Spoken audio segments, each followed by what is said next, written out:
목사님도 젊으시고 우리 성도 여러분도 상당히 젊으신 것 같아요. 교회에 희망이 있는 것 같습니다. 정말 감사한 일입니다. 저는 호남신학대학교에서 한 30년 정도 있었어요. 국내에서 박사학위를 했고 꾸준히 구약을 공부하고 가르쳐 왔어요. 근데 이제 제 이력에가 좀 특이한 게 있습니다. 농어촌 선교 연구소 소장. 2008년 4월 달에 제가 원해서가 아니라 타의에 의해서 아마 거기에는 하나님의 손길이 많이 작용했으리라고 생각합니다. 농어촌 선교 연구소를 설립해 가지고 지금까지 운영해 오고 있습니다. 1년에 한 3,500에서 4천만 원 정도의 예산이 필요하거든요. 왜냐하면 여름철에 농어촌 지역의 교회들이 예산도 없고 아이들도 별로 없잖아요. 성경학교를 못 해요. 그래서 전부 모아가지고 2박 3일 성경학교를 합니다. 올해도 8월 8, 9, 10 2박 3일 동안 한 2천만 원 예산 들여서 혼자 2천만 원을 모금해가지고 농어촌 교회에다가 돈 받을 수 없잖아요. 무료로 와서 먹고 자고 간식 주고 기념품 주고 설교 듣게 하고 또 물놀이도 하게 하고 아이들이 아주 좋아해요. 제주도에서도 왔어요. 알려져가지고 아이들 320명, 교사 80명, 400명 정도가 왔어요. 또 겨울철에는 3박 4일 동안 서울 나들이를 갑니다. 이것도 예산이 많이 들어요. 시골 아이들 모아가지고 1, 2, 3학년은 너무 어리니까 4, 5, 6학년 모아가지고 남산타워, 또 남산 한옥마을, 또 양화진 선교사 묘역, 그리고 또 서대문 형무소, 아이들이 제일 좋아하는 곳이 있는데 바로 롯데월드입니다.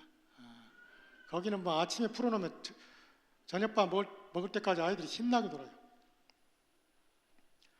그래서 이제 그런 행사도 하고 또 농어촌 목회자를 위한 세미나도 하고 또 농어촌에서 단독 목회하는 학생들에게 매 학기 50만 원씩 장학금을 줘요. 그러니까 돈도 꽤 들어가죠. 그래서 1년에 3,500에서 4천 정도 꾸준히 하나님께서 도움의 손길을 붙여주셔가지고 올해가 11년째죠. 별 어려움 없이 잘 진행되고 있어요.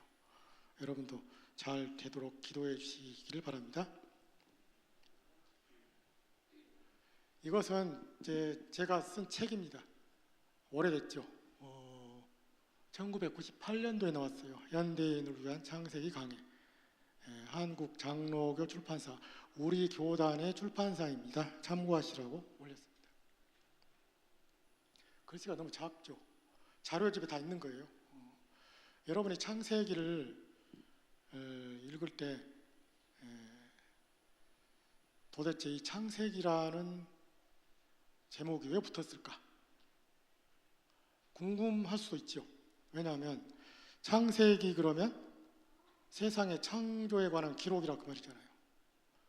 근데 여러분이 창세기를 읽어보면 세상의 창조에 대한 얘기는 1장과 2장밖에 없어요. 3장에서 마지막 50장까지는 창조 이후의 이야기를 다루고 있죠. 그래서 이제 창세기라는 제목이 대체 뭘까 궁금증이 생길 수도 있잖아요. 근데 이제 이 창세기에서 신명기까지 우리가 5권을 율법서라고 그러잖아요. 또 모세 오경이라고도 하죠. 그 자료집에 그 설명이 되어 있습니다. 첫 페이지에. 참고하시고요. 근데 이 구약 성경이 히브리어로 기록되어 있는데 창세기부터 신명기까지 5권만큼은 그 책들의 제목이 그 책의 맨 처음에 나오는 한두 개 정도의 낱말로 되어 있어요. 그러면 창세기는 사실 다음 거 보면요.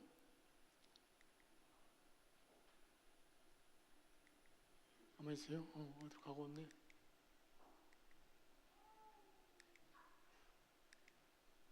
제일이 있네요. 네. 우리 한글 성경으로 태초에라는 낱말이 맨 처음 나오죠. 근데 태초에라는 게 히브리어로 브레시트라는 낱말이거든요. 근데 이제 브레시트라는 낱말은 맨 처음에라는 뜻입니다. 그래서 우리말로 옮길 때 태초에라고 번역을 했어요. 그러니까 창세기의 원래 제목은 브레시트, 태초에입니다. 출애굽기, 레위기, 민수기, 신명기도 그 책의 맨 처음에 나오는 한 개 내지는 두 개의 낱말이 그 책의 제목으로 되어 있어요. 요호수아에서 말라기까지는 우리 한글 성경이나 히브리어 성경이나 제목이 같아요. 근데 앞에 5권만 제목이 달라요. 근데 이제 우리는 태초에라고 하는 제목을 쓰지 않죠. 왜 그러냐면은 창세기의 내용을 보니까 옛날에 그 주전 3세기 무렵에 이집트의 북부 지방에 그 알렉산드리아라는 도시가 있어요. 지금도 있죠. 성지순례 가면 거기를 갈 때도 있어요. 알렉산드리아라는 도시에 유대인들이 많이 살았어요. 근데 주전 3세기 무렵이면 헬레니즘 문명이 상당히 확장되던 때이잖아요. 그러니까 알렉산드리아는 헬라 문명의 중심지들 중에 하나였어요. 그러다 보니까 알렉산드리아에 거주하는 사람들은 너나 할 것 없이 헬라어를 일상 언어로 사용하죠. 근데 그 알렉산드리아에 유대인들이 많이 모여 살았어요.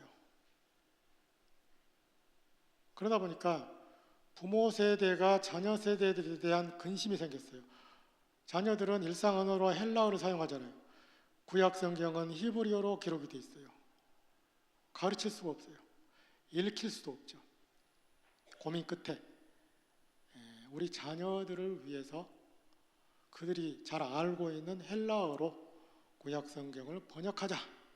그래가지고 나온 게 70인역이라고 하는 번역이죠. 70명 정도의 학자들이 모여서, 유대인 학자들이 모여서 히브리어 구약 성경을 헬라어로 옮긴 거예요. 그때 창세기의 제목이 새롭게 바뀌었어요. 이를테면 우리가 창세기를 읽어보면 우리 한글로 읽으니까 잘 모르죠. 히브리어로 읽으면요, 이 히브리어 성경에서 주목할 만한 낱말이 하나 나와요. 톨레도트라고 하는 낱말이 나옵니다. 우리말로 족보라는 뜻이죠. 족보, 혈통, 기원 이런 뜻을 가지고 있어요. 근데 정말 흥미롭게도 이 창세기에 톨레도트라는 낱말이 여러 번 나와요. 여러 번 나오는데 이 톨레도트라는 낱말을 쭉 찾아보면요, 크게 두 가지 용법으로 사용되고 있다는 걸 알 수가 있어요. 하나는 뭐냐면요, 족보를 소개할 때, 순수하게 족보, 아담의 후손들을 소개할 때, 또 데라의 후손들을 소개할 때, 이렇게 족보를 소개할 때 톨레도트라는 낱말이 사용됩니다. 근데 또 다른 한편으로 두 번째로는 누군가에 관한 이야기를 시작할 때 혹은 마무리할 때 톨레도트라는 낱말이 사용되는 거예요. 가장 대표적인 게 2장 4절이죠. 전지에 창조된 내력이 이러하니라. 우리말로는 내력이라고 번역됐지만 히브리어 성경에 보면 톨레도트입니다. 족보라고도 번역되는, 계보, 족보. 우리 한글 성경은 다양하게 번역이 돼 있어요. 근데 대부분 족보라고 번역돼 있죠. 근데 이제 이 톨레도트의 두 번째 용례가 뭐냐면 어떤 이야기를 마무리할 때, 그리고 누군가의 이야기를 시작할 때 톨레도트라는 낱말을 쓰는 거예요. 그러니까 한마디로 말하면 창세기는 족보와 이야기의 시줄 날줄로 엮어져 있는 책이죠. 창세기는 족보와 이야기가 서로 엮어져 있다 그 말이죠. 그 담양에 가면 그 죽제품 많이 팔잖아요. 그 대나무 죽제품 보면 가로 세로로 엮어서 죽제품을 만들죠. 창세기도 이야기와 족보가 가로 세로로 엮어져서 만들어진 책이다. 족보 아니면 이야기예요. 누군가의 이야기 혹은 천지 창조에 관한 이야기. 그래서 이제 70인역 번역자들이 헬라어로 번역하다 보니까 창세기의 핵심을 이루는 낱말이 톨레도트구나. 족복, 기원, 혈통. 그래서 거기에 해당하는 헬라어로 번역을 했어요. 그것을 창세기의 제목으로 삼았어요. 지금 영어 성경에 제네시스라는 책 있죠. 제네시스라는 제목. 이게 헬라어 70인역에서 온 거예요. 이 제네시스라는 창세기의 영어 제목은요, 헬라어에서 온 겁니다. 70인역에서 가져온 거예요. 시작에 관한 책이다 그 말이거든요. 모든 것의 시작, 우주 만물의 시작, 범죄의 시작, 고통의 시작, 죄의 시작, 죽음의 시작, 이스라엘 민족의 시작, 다 창세기 나와요. 시작에 관한 책이다. 그래서 70인역이 제네시스라는 지금 영어 성경의 제목을 그렇게 사용하게 된 것이죠. 그러니까 창세기는 굉장히 중요한 책입니다. 성경을 여는 열쇠와도 같이 중요한 책이에요. 그리고 이 창세기에서 또 중요하게 봐야 될 것이 방금 말씀드린 톨레도트, 이야기와 족보 두 개로 짜여져 있는 책이 바로 창세기다라는 것을 여러분이 기억하시면 됩니다. 창세기를 우리가 내용으로 볼 때 크게 두 부분으로 나눕니다. 1장에서 11장까지 원역사라고 그러죠. 그리고 12장에서 50장까지를 족장사. 그러니까 원역사라고 말은 대고적 역사다 그 말이죠. 아주 옛날 역사를 다루고 있다. 그리고 12장에서부터 아브라함의 이야기가 나오기 시작하잖아요. 족장들, 아브라함, 이삭, 야곱, 요셉, 4명의 족장이 나와요. 옛날에 교회에서 청년들에게 그 성경 시험을 한번 본 적이 있어요. 성경을 얼마나 읽나 안 읽나 보자. 그래서 이제 범위를 창세기로 정했어요. 그리고 오픈 테스트로 성경책 보고 시험 볼 수 있겠어요. 미리 읽어오라고 그랬죠. 근데 이제 거기 문제 중에 하나가 뭐냐면 창세기에 나오는 족장들 있잖아요. 아브라함, 이삭, 야곱, 요셉. 족장들 중에 아는 이름을 3사람만 쓰세요라는 문제를 냈어요. 문제들 중에. 그랬더니 답안지에 기가 막히게 있더라고요. 제 이름이 들어가 있어요. 아브라함, 이삭, 야곱, 요셉 이 4 중에 3명 쓰면 되잖아요. 이걸 못 쓰니까 제 이름을 쓰고 또 담임 목사님 이름 쓰고 또 자기 형의 이름을 쓴 사람도 있어요. 교회 다닌 지 얼마 안 돼가지고 족장이라는 개념을 잘 몰라서 그랬는지 어쨌든 제 이름이 들어가 있더라고요. 그런 재미난 일화도 있어요. 그런데 창세기 족장사에는 아브라함, 이삭, 야곱, 요셉 4명의 족장들이 나온다. 근데 아브라함부터 이스라엘 민족의 역사가 시작이 되잖아요. 아브라함이 맨 처음에 어디 살았죠? 아버지 데라와 함께 갈대아인의 우르에 살았잖아요. 티그리스 강과 유프라테스 2 강이 만나서 페르시아만으로 들어가는데 그곳에 있는 항구가 우르예요. 우르. 갈대아인의 우르. 바벨론 사람들이 사는 우르다 그 말이거든요.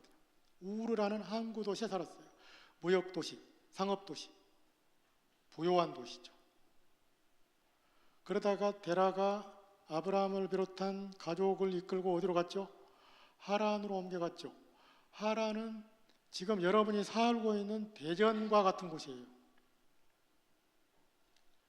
내륙지방 한가운데 있으면서 육상무역의 중심지죠. 우르, 처음에 살았던 우르는 해상무역의 중심지예요. 하란은 육상무역의 중심지이고 상업도시, 무역도시, 역시 부유한 도시죠. 그리고 우르와 하란의 공통점이 또 하나 있는데 그게 뭐냐면 밤에 뜨는 달 있죠, 달. 이 달신을 숭배하는 도시예요. 월신, 월신 숭배 도시. 그러니까 거기서 우리가 한 가지 확인할 수 있죠. 2 가지. 데라가 월신 숭배자였다 그 말이죠. 월신 숭배자. 월신 숭배하는 도시만 골라서 가는 거예요. 그리고 우르와 하란이 무역도시, 상업도시, 좀 부유한 도시예요. 그러니까 데라가 비교적 잘 살았을 것이다 라는 것을 추정할 수 있죠. 근데 이제 하나님께서 어느 날 갑자기 아브라함을 부르시는 거예요. 내가 너에게 보여줄 땅으로 가도록 해라. 고향과 친척과 아버지의 집을 떠나서 내가 너에게 보여줄 땅으로 가라. 아브라함이 본래 우르에 살았고 하란에 살았잖아요. 갈대아 사람들, 바벨론 사람들이 사는 곳에서 살았어요. 다시 말하면 아브라함은 본래 바벨론 사람이었다 그 말이죠. 그때는 이스라엘 민족이 존재하지도 않았죠. 없었어요. 하나님이 아브라함을 불렀죠. 바벨론 사람인 아브라함을 불렀어요. 그리고 가나안 땅으로 가게 하셨잖아요. 내가 너에게 보여줄 땅으로 가라. 그때가 몇 살이었죠? 75세였죠. 적은 나이가 아니잖아요. 모세가 몇 살 때 출애굽의 지도자로 부름받았죠? 80살이잖아요. 5살 더 많았죠. 하나님은 나이 많은 사람 좋아해요. 75세. 이스라엘 민족의 시조잖아요. 맨 처음 조상이에요. 바벨론 사람인 아브라함을 불러가지고 너의 국적, 호적 다 버려라.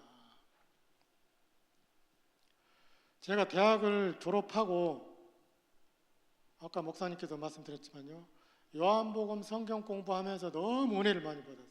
그래가지고 그때는 뭐 신학교가 있는지도 모르고 그러니까 내가 이 일평생 하나님 말씀을 위해서 좀 살았으면 좋겠다. 그런 열망이 너무 강하게 들어왔어요. 그래가지고 부모님께 그 얘기를 했어요. 그때 아버지는 교회 안 다녔어요. 어머니는 교회 권사님이었어요. 저 신학하렵니다. 아버지가 뭐라고 한지 아세요? 너 호적에서 파버리겠다 그랬어요. 아브라함도 호적에서 파버렸잖아요. 바벨론 사람, 호적, 국적 다 파버렸잖아요. 그리고 가나안 땅으로 갔어요. 저도 호적 파다시피 했어요. 그래서 장로의 신학대학 신대원에 들어갔죠. 집에서 안 도와줬어요. 땡전 한 푼 안 도와줬어요. 너 같은 놈은 자식이 아니다. 고생해서 좋은 대학 보내놓으니까 무슨 신학을 해? 미쳤다 그랬어요.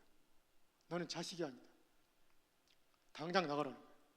네가 길거리에서 굶어 죽건 말건 나는 신경 쓰지 않겠다. 아버지가 단호하게 쫓았어요. 그래가지고 이제 서울에서 이제 이모부 집에 양평에 이모부가 있어요. 거기서 살면서 장신대 신대원 준비를 했죠. 그리고 마침 그때 형이 대학에 교수로 있어가지고 2학기 등록금을 대줬어요. 그리고 제가 신대원 3년 다닐 때 B학점도 있고 C학점도 있는데 이상하게 1학년 2학기 때만 5월A 나왔어요. 저는 그걸 모르고 이때 1학년 2학기 마치고 한 2, 30만 원이나 장학금이나 탔으면 좋겠다 싶어가지고 장학금 신청을 하고 방학에 들어갔어요. 2학년 1학기 등록 기간에 전화가 왔어요. 장학금 됐습니다. 한 30만 원이 나온가 보다 했죠.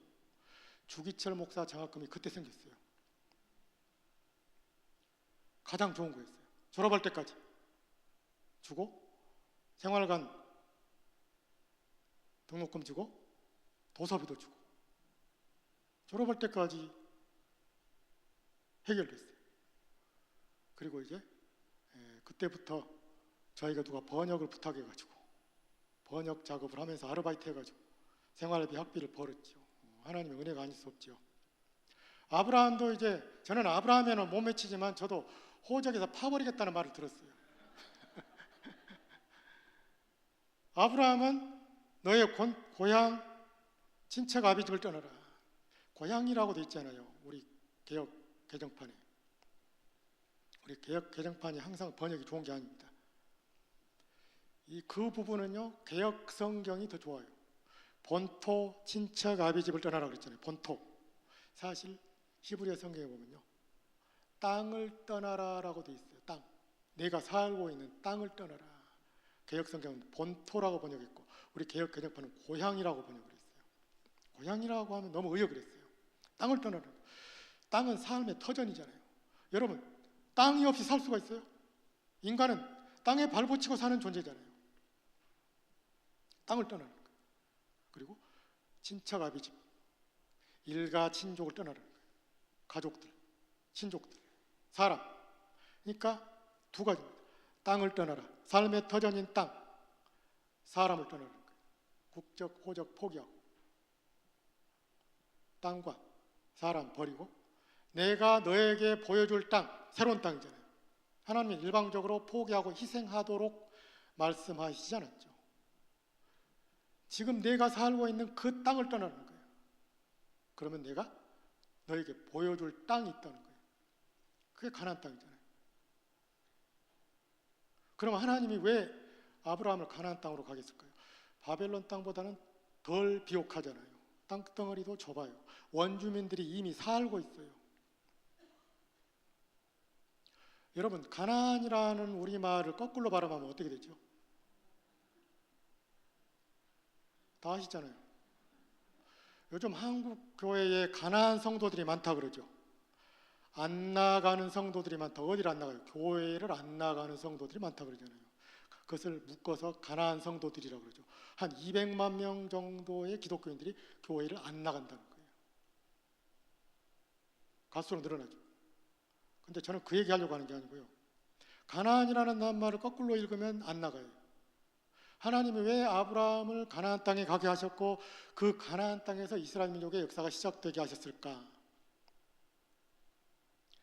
여러분이 지도를 보면요, 여러분이 앉은 자리에서 보면 가나안 땅의 밑에가 아프리카죠.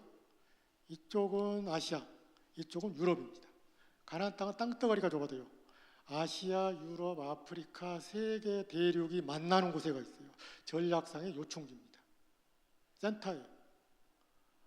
어느 한 대륙에서 다른 대륙으로 가려면 가나안 땅, 이 팔레스타인 지역을 지나가는 게 가장 빠른 길이죠. 전쟁의 통로예요.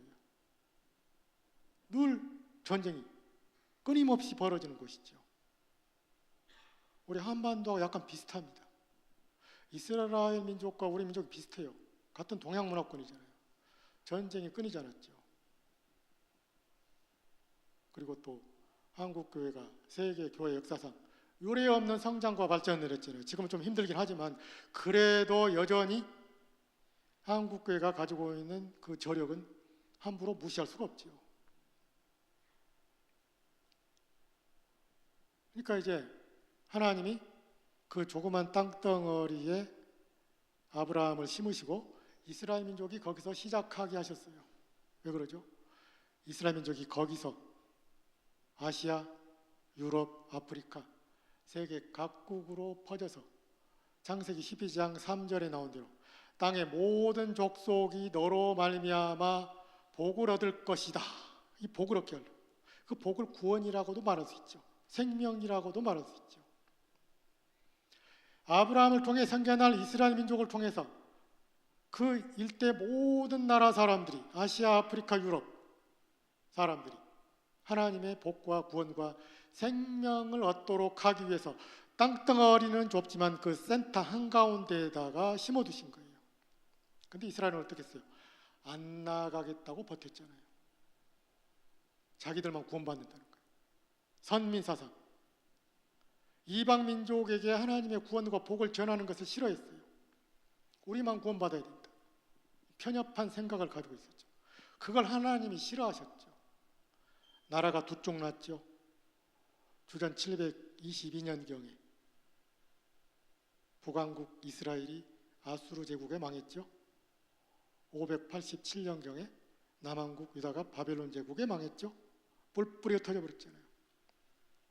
디아스포라라고 말하죠. 지금도 세계 각국에 디아스포라 유대인들이 흩어져 살아요. 우리 한국도 마찬가지예요. 세계 각국의 디아스포라 코리안들이 살아요. 비슷합니다. 이스라엘은 하나님의 심판을 받았어요. 뿔뿔이 흩어져 버렸어요. 강제적으로 나가게 하셨다고 말이잖아요. 우리 한국교회도요, 하나님 말씀 자꾸 무시하고 자기 멋대로 하잖아요. 하나님 영광 가리잖아요. 그러면 이스라엘과 똑같은 운명을 맞이할 수도 있어요. 안 나가겠다고 버티면요. 교회는 항상 세상으로 나가야 되잖아요.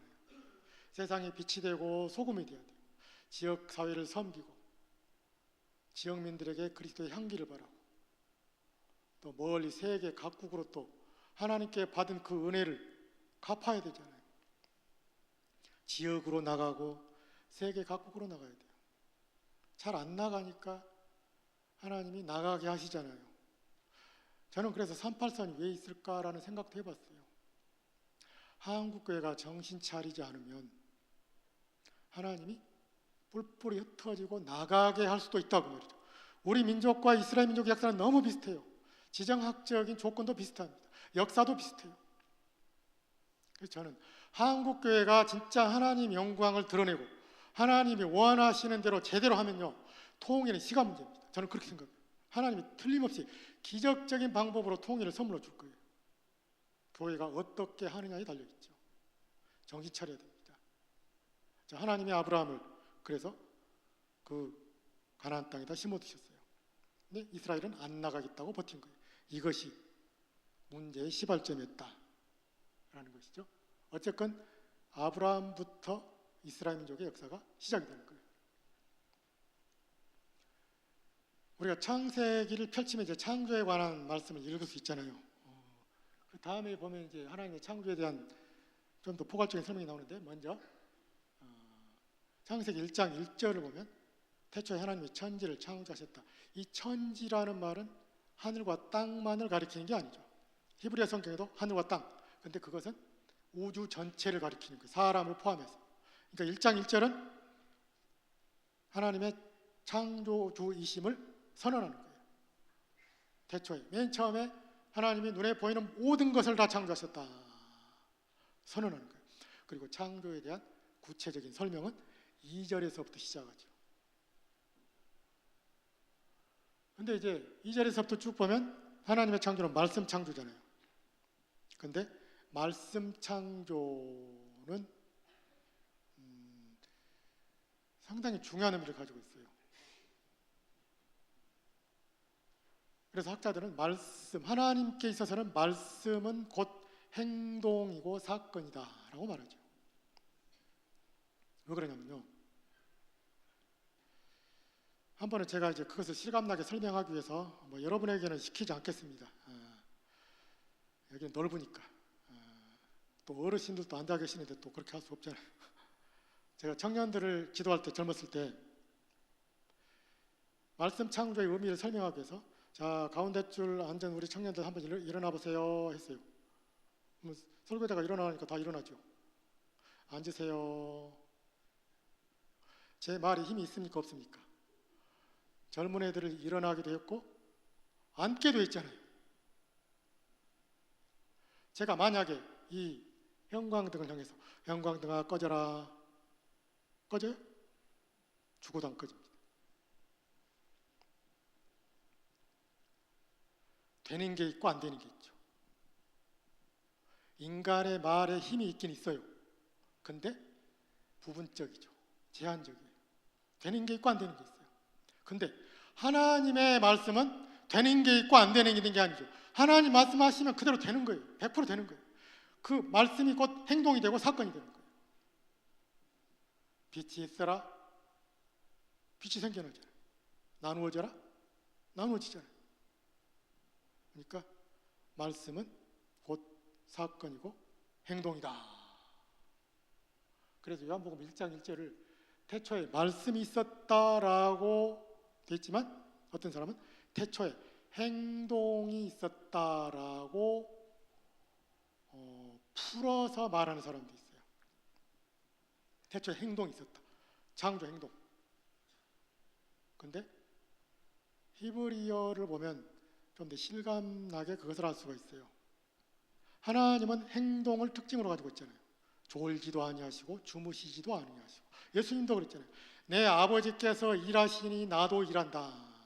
행동하시는 하나님. 그래서 미국의 어떤 학자는 행동하시는 하나님이라는 제목의 책을 내기도 했어요. 또 어떤 사람은 하나님의 위대한 행동들이라는 제목의 책을 출간하기도 했죠. 행동하시는 하나님. 잠시도 쉬지 않으시고 끊임없이 움직이시고 행동하시는 하나님. 하나님의 이름을 우리 한글 성경은 여호와라고 번역해놨잖아요. 근데 히브리어의 정확한 발음은 야훼입니다. 야훼. Y-A-H-W-E-H. 야훼. 발음하기가 좀 어렵죠. 그래서 야훼라고 옮기는 사람도 있고 야훼라고 옮기는 사람도 있어요. 우리 한글 성경에 나오는 여호와라고 하는 번역은요, 약간 변형된 거예요. 돌연변이. 진짜 히브리어 하나님의 이름이 아닙니다. 근데 감사하게도 하나님이 자신의 그 정확한 히브리어 이름을 정확하게 한국교회 성도들이 발음하지 않는데도 다 참아주시잖아요. 네? 그 100몇십 년 동안 한 번도 진노하신 적이 없어. 너 왜 내 이름 틀리게 불러? 히브리어 이름 야훼. 이게 내 이름인데 여호와가 뭐야? 이건 약간 변형된 이름이죠. 이스라엘 사람들도 모르는 이름이에요. 히브리어 성경에도 안 나오죠. 번역 과정에서 복잡합니다. 번역 과정에서 살짝 변형된 이름이지만 크게 문제될 것은 없죠. 근데 이 야훼라는 하나님의 이름이 동사형으로 돼 있어요. 동사 이름입니다. 구약 성경에 나오는 상당히 많은 이스라엘 사람들의 이름이 거의가 다 동사 형태로 돼 있어요. 뿐만이 아닙니다. 히브리어를 배우다 보면요, 히브리어 문장에 동사 문장이 있고 명사 문장이 있어요. 명사 문장은 동사가 없는 명사만으로 이루어진 문장이에요. 동사 문장은 동사가 들어가 있는 문장이에요. 동사 문장을 보면요, 항상 동사가 주어보다 먼저 나와요. 주어가 동사보다 먼저 나오는 법이 없어요. 특별히 주어를 강조해야 할 경우 빼놓고는요, 모든 동사 문장에서 주어는 항상 동사 뒤에 나와요. 우리 한글은 항상 주어가 앞에 나오죠. 철수가 학교에 간다. 그러면 우리 한글말은 동사가 항상 맨 마지막에 나옵니다. 철수가 영희하고 학교를 가는데 영희의 가방을 자기 등에다 메고 손에는 도시락을 들고 갔다. 중간에 문장이 길어지면 소용이 없어요. 아무리 중간이 길어져도 항상 동사는 제일 끝에 나와요. 철수가 뭐뭐뭐뭐뭐뭐뭐뭐 갔다. 철수가 뭐뭐뭐뭐뭐 했다. 이렇게 나오는 거예요. 그러니까 엄밀하게 말하면요, 각 나라의 언어를 보면 그 나라의 민족성을 알 수가 있어요. 우리 한글은 항상 마지막에 동사가 나오죠. 동작이 좀 느린 민족이에요. 지금은 바뀌었어요. 성지순례 가잖아요. 이집트 가도 마찬가지고 또 터키 가도 마찬가지예요. 현지인들이 운전사거든요. 몇 시까지 오라 그러는데 안 오는 거예요. 막 뛰어요. 빨리빨리 오세요. 이렇게 빨리빨리를 모르는 사람이 없어요. 외국의 운전기사들이.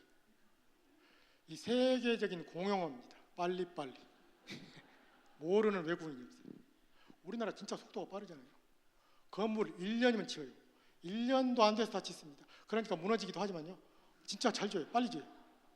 세계적으로 속도가 빨라요. 인터넷 최고 빠르잖아요. IT 강국이잖아요. 세계 최고 수준이에요. 6.25 전쟁 터지고 폐허가 됐잖아요. 완전히 나라가 망가졌어요. 잿더미였어요. 근데 지금 세계 10위권 경제 대국이 됐잖아요. 땅덩어리도 좋고 자원도 없어요. 이건 뭐예요? 완전히 기적이죠. 이것은 설명할 길이 없어요. 다른 나라들 보세요. 오랜 역사를 가지고 있잖아요. 우리 같이 50년대 초반에 전쟁 나가지고 쑥대밭이 된 나라가 없어요. 그때 쑥대밭이 됐다고 해도 이렇게 빠른 시간 안에 세계 10위권으로 도약한 나라가 세계적으로 없어요. 찾아볼 수가 없어요. 한국이 유일합니다. 이건 기적이죠. 이건 하나님의 은혜예요. 교회 성장도 마찬가지죠. 세계 교회 2000년 역사에서 이렇게 빠르게 교회가 부흥하고 성장한 나라는 우리 대한민국밖에 없어요. 동남아시아 다 보면요, 우리보다 먼저 복음이 들어왔어요. 근데 인구의 1%도 안 됩니다. 1% 될까 말까 하잖아요. 우리는 압도적이잖아요. 그러니까 한국교회 성장, 그 다음에 한국 사회의 재건, 이 두 가지는 이것은 설명할 수가 없는 기적입니다. 우리는 하나님 왜 그런 기적을 우리에게 주셨는지를 다시 한번 생각을 해야 돼요. 우리 한국교회가 진짜 정신 차리고 반성해야 됩니다. 다시 돌아와서요. 하나님 이름 야훼, 동사문장. 그리고 동사문장은 항상 동사가 먼저 나옵니다. 여러분이 그 중동전쟁 있잖아요.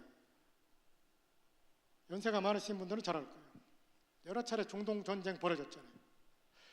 조그만 이스라엘이 주변의 회교권 국가에 둘러싸여 있어요. 시리아, 레바논, 또 요르단, 사우디아라비아, 이집트, 포위도 있잖아요. 근데 전쟁하면 지지를 않아요. 항상 이기잖아요. 잘 싸워서 이기도 하지만 미국을 좌지우지하는 유대인들이 결코 가만히 있지 않죠. 말로는 미국의 한 40% 정도를 유대인들이 장악하고 있다고 그러죠. 중동 전쟁 터지면요, 미국을 주도하고 있는 유대인들이 절대 가만히 안 있어요. 즉각 투입합니다. 그리고 이스라엘 젊은이들이요, 세계 각국에 흩어져 있는 유대인들이 다 목숨을 아끼지 않고 본국으로 가는 거예요. 우리나라 같으면 어떻게 해요? 도망가기 바쁘죠.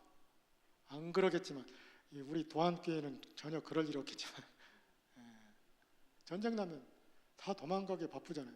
이스라엘 젊은이들은요, 본국으로 돌아갑니다. 조국을 위해서 싸우겠다. 지는 법이 없어요. 지지 않는 가장 큰 이유가 뭐냐면요, 행동이 앞서는 문제예요. 요즘도 어쩌다가 그 팔레스타인 지역에 분쟁이 생기잖아요. 이를테면 팔레스타인 난민들이 가방에다 폭탄 넣어가지고 버스에 딱 던지잖아요. 버스 폭발하죠? 버스에 타고 있는 사람들 다치거나 죽어요. 그러면 이스라엘이 어떻게 합니까? 미사일을 쏩니다. 주먹으로 한 대 맞잖아요. 예수님은 왼쪽 뺨을 맞으면 오른쪽 뺨도 대라 그랬잖아요. 유대인들은 그건 몰라요. 눈에는 눈, 이에는 이입니다. 가방 폭탄 테러 당하잖아요. 그러면 똑같이 하지 않습니다. 미사일로 공격합니다. 그러니까 건들 수가 없어요. 괜히 건드렸다가 미사일 맞으면 어떡해요? 이거 함부로 건들지를 못해요. 워낙에 성격이 강팍하니까. 그러니까 일단 미사일 딱 던져놓고 그 다음에 협상을 하는 거예요. 다른 나라는 폭탄 터지면 왜 그렇게 했어? 따지잖아요. 이스라엘은 그렇게 하는 법이 없어요. 묻지도 않고 무조건 미사일 던집니다. 그리고 나서 협상을 하는 거예요. 옆에서 건들지를 못해요. 조그만 나라. 또 미국이 버티고 있어요. 그러니까 이스라엘 민족은 하나님의 성품을 너무 많이 닮았어요. 행동이 앞서는 민족이에요. 가만히 있지를 못해요. 그러니까 이스라엘이 땅덩어리는 적어도요, 잘 살아요. 우리보다 훨씬 잘 살아요. 관광자원도 많지만 정말 부지런합니다. 창세기 1장 2절부터 이제 창세기가 본격적으로 설명이 되잖아요. 땅이 혼돈하고 공허하며 흑암이 깊음에 있었다. 그러니까 카오스 상태, 혼란 상태, 혼돈. 거기서부터 이제 빛이 있어라 쭉 정리가 되잖아요. 그러니까 창세기 1장은 하나님의 창조를 설명할 때 일정한 관점을 가지고 있어요. 혼란스러운 상황에서 질서가 생겨나는 것이죠. 질서, 조화, 균형, 생명. 근본적으로는 무에서의 창조예요. 그러나 그것에 관심을 두기보다는 오히려 카오스에서 코스모스가 생겨나는 이 과정에 더 초점을 맞추고 있어요. 왜 그러냐면요, 하나님의 창조는 오늘의 우리의 삶과 역사 속에서도 계속되는 것이기 때문이다라는 그러한 가르침을 주기 위해서죠. 하나님께서 우주 만물을 창조하신 것은 아주 오랜 옛날에 이례적으로 발생한 사건이 아니다.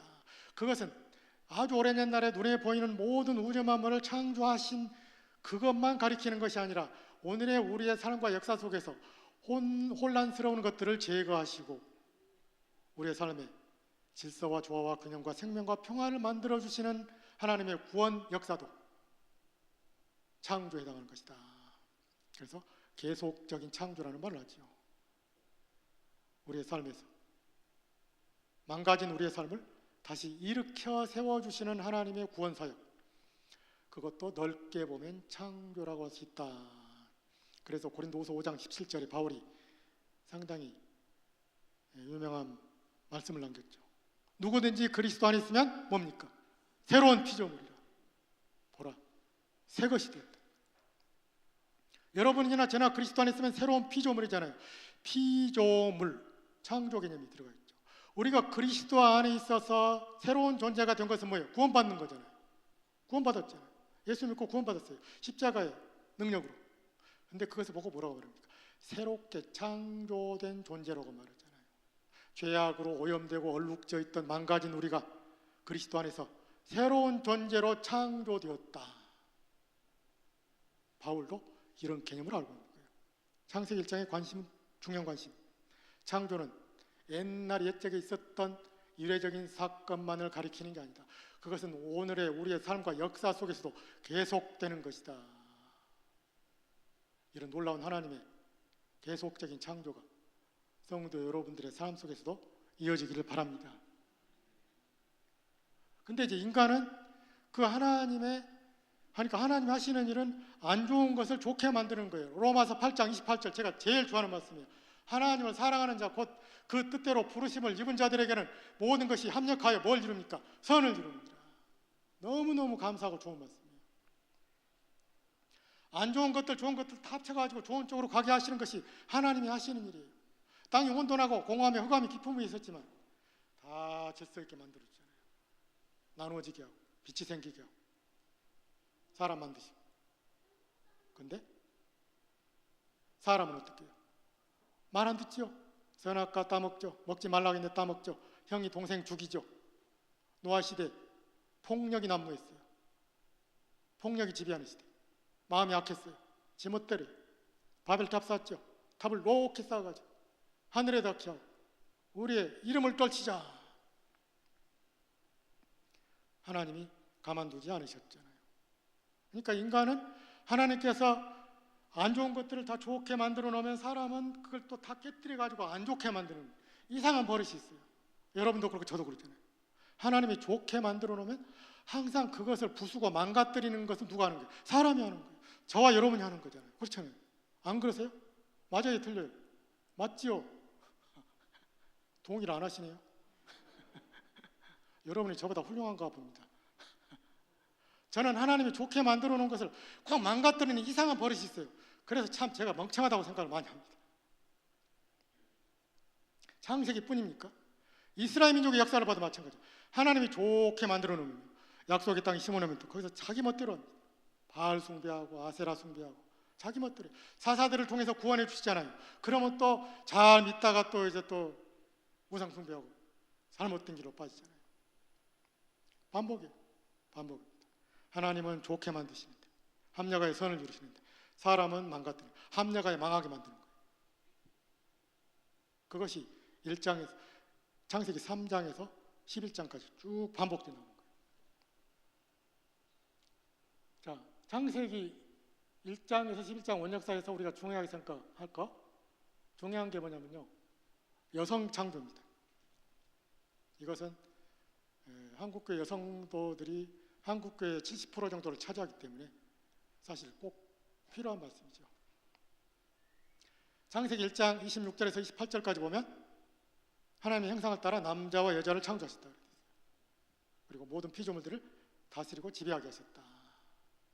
남자와 여자가 똑같이 하나님의 형상을 가지고 있어요. 그리고 남자의 갈빗대를 뽑아가지고 여자를 창조했죠. 그리고 돕는 배필을 지으리라. 돕는 배필을 지으리라 라고 해놓고 바로 여자 만들었어요?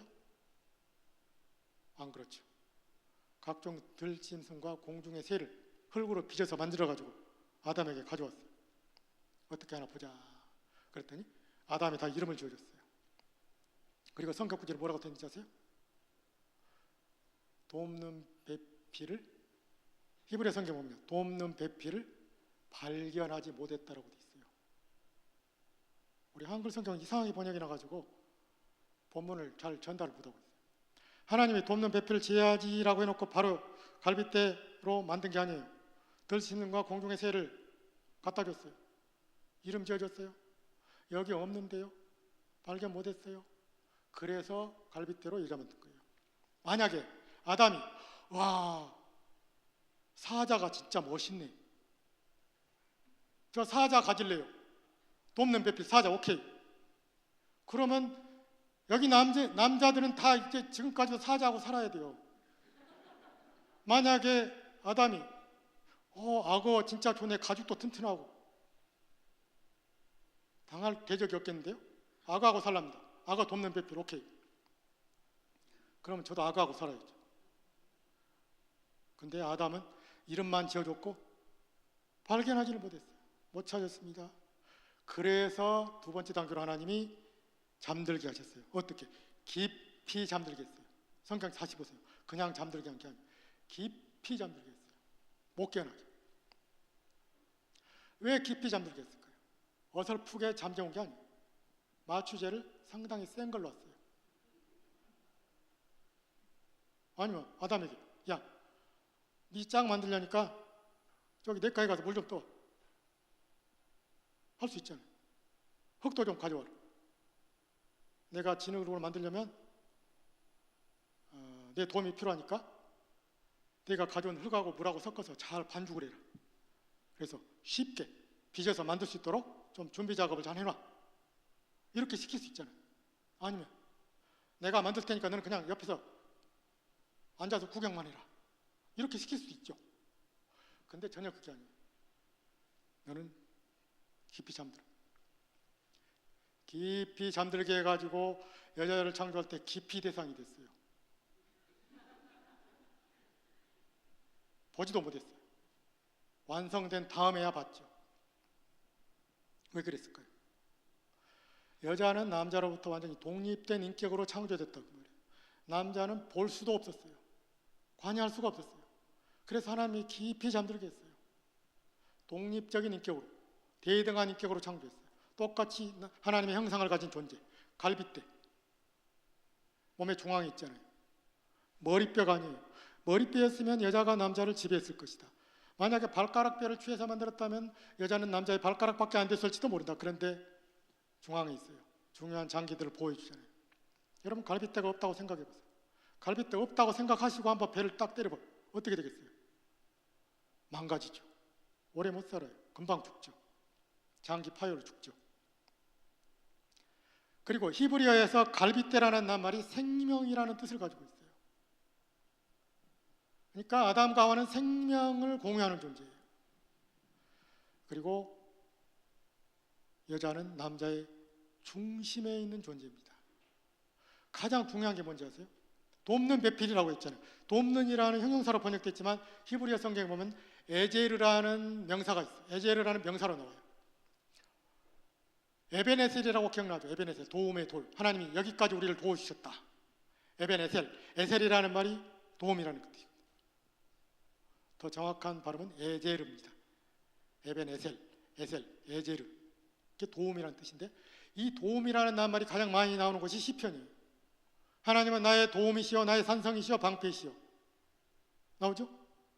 하나님은 나의 에셀이십니다. 주로 하나님에게 쓰는 낱말이에요. 그러니까 여자를 돕는 배필로 창조했을 때 그 여자는 옆에서 일 거들어주는 조수가 아닙니다. 하나님을 향하여 우리가 하나님은 나의 에젤이십니다 라고 고백할 때 쓰는 그 낱말이 거기 나오는 거예요. 그러니까 여자는 남자에게 도움을 주는 존재인데 있어도 좋고 없어도 좋은 그냥 거들어주는 도움이 아니죠. 하나님이 우리 인간에게 주는 도움과 똑같은 차원의 절대적으로 필요한 도움이다 그 말이죠.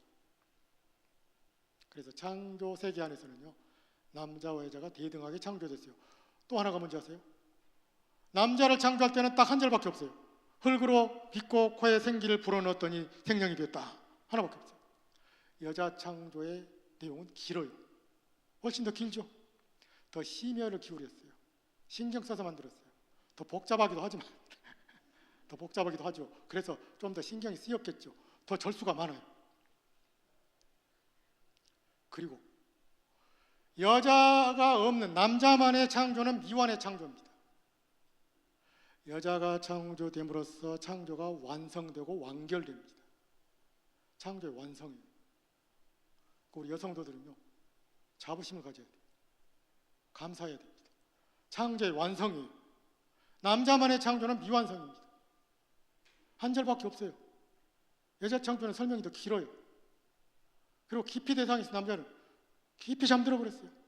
독립적인 인격으로 창조됐어요. 똑같이 하나님 형상. 범죄 이후에 그 대등한 관계가 어긋났잖아요. 우리 그리스도 안에 있는 사람들은요, 창조 질서로 돌아가야 돼요.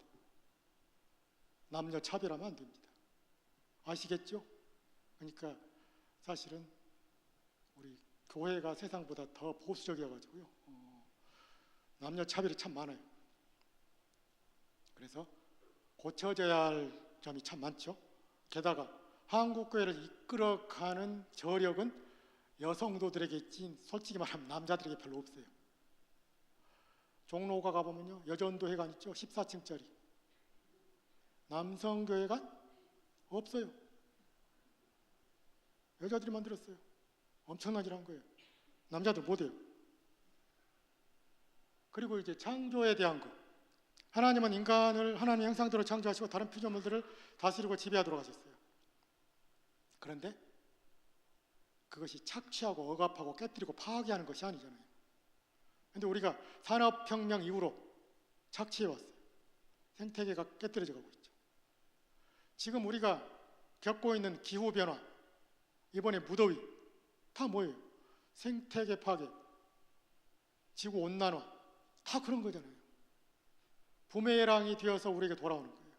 자연에게 해를 끼쳤더니 그 자연의 상처가 우리에게 돌아오는 거예요. 우리에게 상처를 주는 거예요. 부메랑 효과가 있어요. 지금부터라도 자연을 지켜야 됩니다. 안 그러면요, 이제 지구가 손댈 수 없을 정도로 망가지게 될 거예요. 혹시 여러분 시간 나시면요,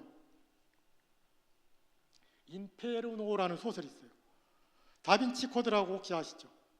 재미난 소설. 댄 브라운이 썼잖아요. 저는 이 책을 너무 재밌게 읽었어요. 근데 몇 년 전에 서점에서 우연히 인페르노라는 2권짜리 소설을 봤는데 저자가 댄 브라운이더라고요. 두 말 않고 샀어요. 추리소설이에요. 어떤 돈 많은 부자가 머리가 영리합니다. 지구 생태계에 대한 고민을 해요. 이대로 놔두면 인류는 언젠가는 공멸한다. 다 죽게 된다. 어떻게 할 것이냐?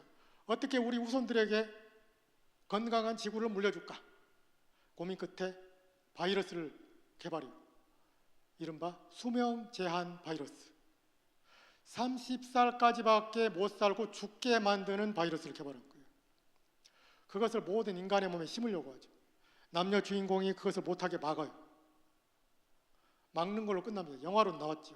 몇 년 전에 영화로 나왔어요. 보신 분도 있을 거예요. 이 소설이 시사하는 바가 있죠. 지금 이 상태로 가면요, 지구가 견딜 수가 없는 상태가 도달합니다. 지금도 막 힘들잖아요.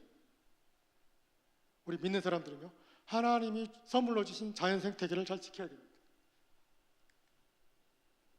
그 다음에 이제 4장에서 11절까지 보면요, 인간의 타락.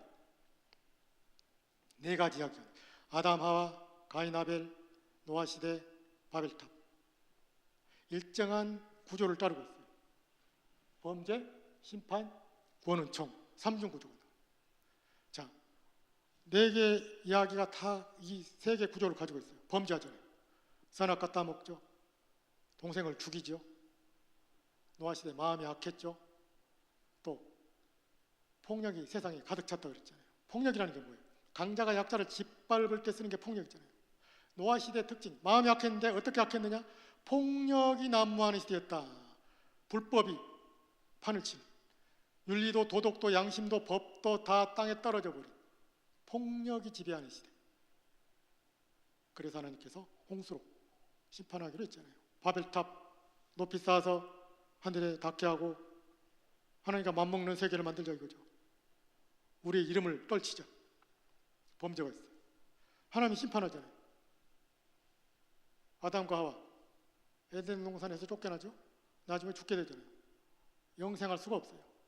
가인도 쫓겨나죠. 추방당합니다. 그리고 노아 홍수로 심판하죠. 바벨탑 언어가 혼잡하게 만들어가지고 봉사 중단. 언어가 맞는 사람끼리 뿔뿔이 터져버렸어요. 근데 그걸로 끝난 게 아니에요. 범죄, 심판, 그 다음에 구원은 총을 주십니다. 아담과 하와 범죄에서 추방당하고 죽게 되지만은 그래도 하나님께서 가죽 옷을 지어 입혀 주시잖아요. 아마 커플 가죽 옷이었겠죠. 둘이 짝으로 입도록. 무화과 나뭇잎은 금방 말라버리잖아요. 가죽 옷은 오래가죠. 부끄러움과 두려움을 가려줬어요. 사람에게 대하여 부끄러움을 느꼈고 하나님께 대하여 두려움을 느꼈기 때문에 사람에게 대하여 부끄러우니까 무화과 나뭇잎으로 가렸잖아요. 하나님께 대하여 두려우니까 숨었잖아요. 가죽옷 지어 입혀 주심으로써 두 가지를 다 덮어줬어요. 그리고 바로 죽지 않고 그래도 900살 넘게 살았잖아요. 가인과 아벨. 가인 추방당했죠. 나중에 정착하죠. 도시를 건설하죠. 결혼도 하게 되잖아요. 누가 해치지 못하도록 막아주세요. 노아 홍수. 노아와 8명의 가족을 통해서 방주 사용해가지고 인류 역사가 다시 새롭게 시작할 수 있도록 도와주셨죠. 바벨탑.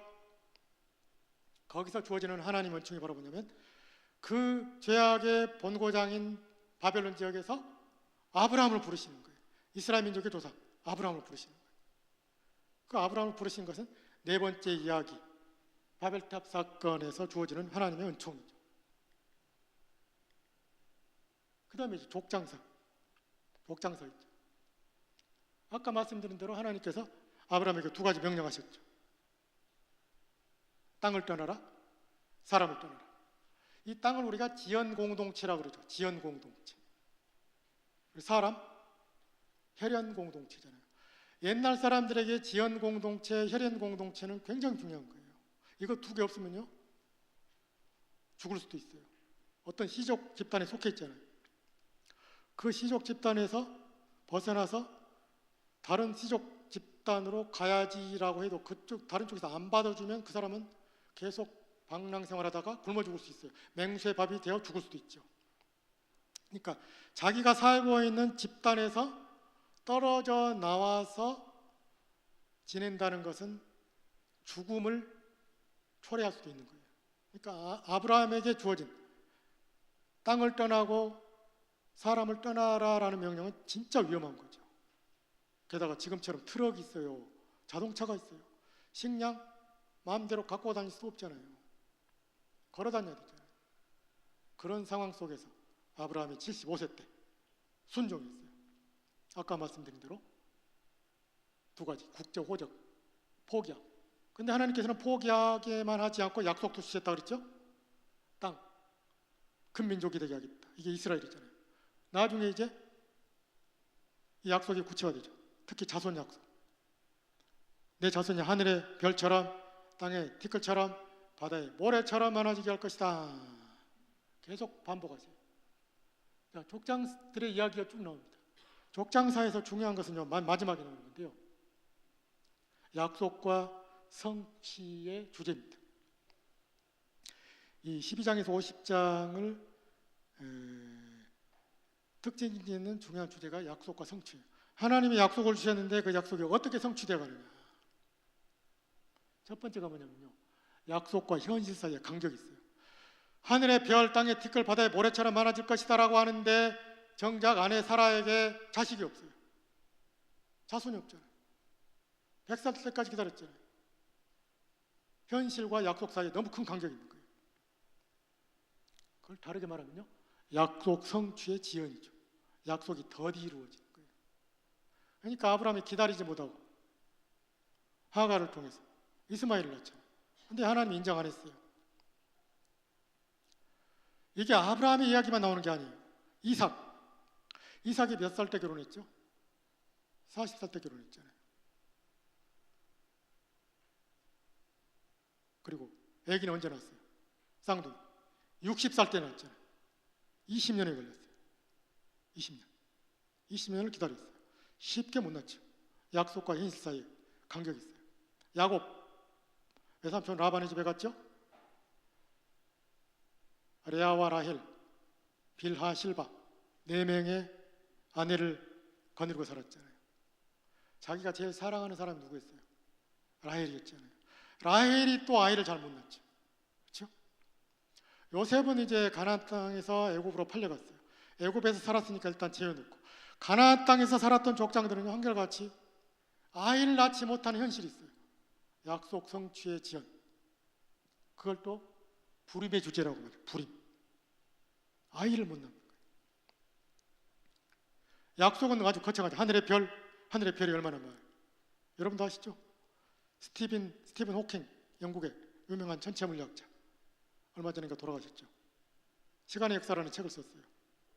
우주만물에, 우주 공간에 수천억 개의 은하가 있고 한 개의 은하 안에 수천억 개의 또 별이 있다. 우주는 지금도 빠른 속도로 팽창하고 있다. 한 개의 은하를 횡단하는데 어떤 경우는 10만 광년을 지나야 된다. 빛의 속도로 10만 년을 가야 됩니다. 상상이 되세요? 빛의 속도가 1초에 지구를 7바퀴 반을 돌잖아요. 그 속도로 10만 년을 가야 한 개의 은하를 횡단하는 거예요. 상상이 가세요?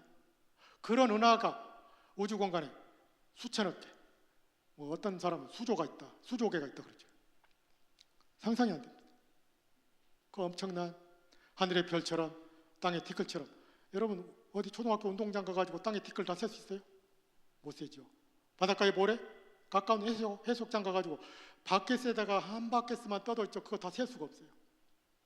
근데 현실은 아이를 못 낳는 거예요. 상당히 의도적이죠. 약속의 성취는 오로지 하나님에 의해서만 이루어진다. 사람이 힘으로 되는 게 아니다.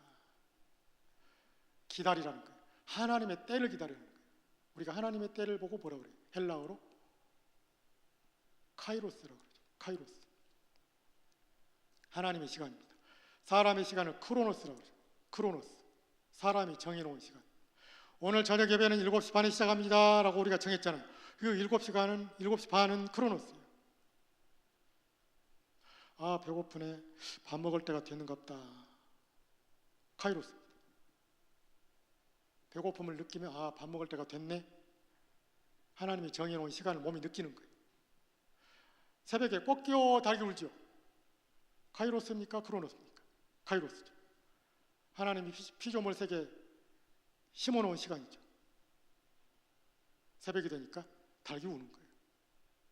그러니까 아브라함도 그 하나님이 정해놓은 시간을 기다려야 돼요. 예수님도 내 때가 아직 이르지 않았다라는 말씀을 많이 하잖아요. 카이로스입니다. 하나님이 정해놓으신 그 때가 아직 안 됐다.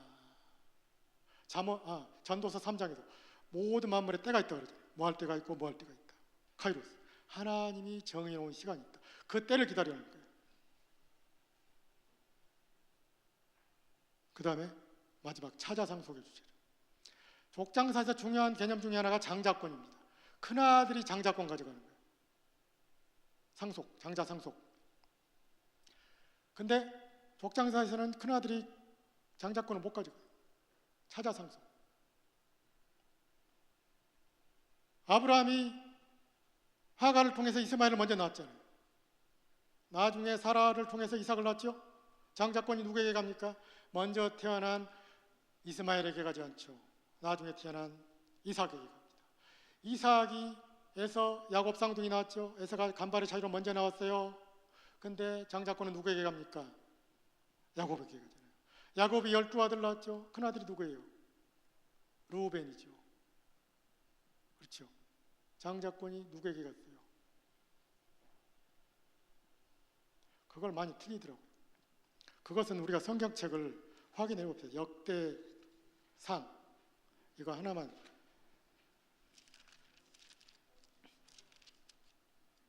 역대상 5장 1절 2절 역대상 616, 615, 616 역대상 5장 1절 2절 같이 한 목소리로 시작.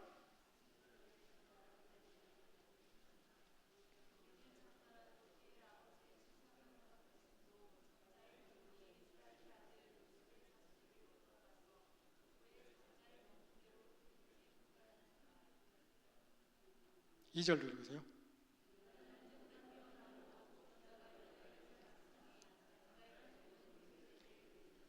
루벤은 장자 명분 뺏겼어요. 유다는 메시아의 조상이고 다윗의 조상이잖아요. 그러나 장자권은 요셉에게 갔다. 밑에서 두 번째잖아요. 그리고 요셉은 애굽에서 누구 낳았죠? 므낫세와 에브라임을 낳았죠. 므낫세가 먼저 태어났어요. 야곱이 죽기 전에 야곱이 죽기 전에 요셉의 두 아들을 축복하는데 어떻게 했어요? 이렇게 했잖아요. 동생인 에브라임에게 장남의 복이 가게 했어요. 한결같죠. 차자상소 중요합니다. 장남은 권리와 자격을 가지고 있잖아요. 차자는 꼭 둘째를 말하는 게 아니고 장남이 아닌 다른 아들들을 말하는 거예요. 그러니까 장남은 권리와 자격을 가지고 있는데 창세기에서는 이상하게 장남이 그 권리를 누리지를 못해요. 성경의 다른 부분들을 보면 동생이 형보다 뛰어나는 경우가 덜어 있지요. 모세와 아론, 다윗 8번째 막둥이잖아요. 솔로몬도 마찬가지잖아요. 동생이 형보다 뛰어나는 경우가 있지요. 근데 창세기처럼 몰려 나오는 경우가 없어요. 창세기는 한결같아요.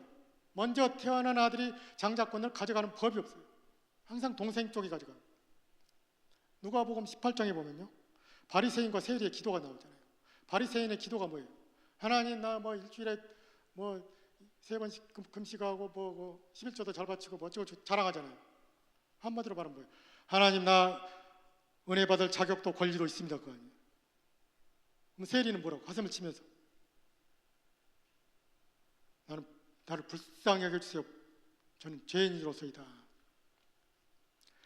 한마디로 말하면 자격도 권리도 없는 사람입니다.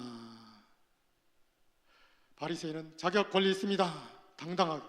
세리는 고개 쳐들지도 못하고 나는 자격도 권리도 없습니다. 하나님 누구에게 은혜를 주는 거예요? 자격과 권리가 없다는 사람에게 주는 거예요. 여러분 오늘날의 신앙도 마찬가지예요.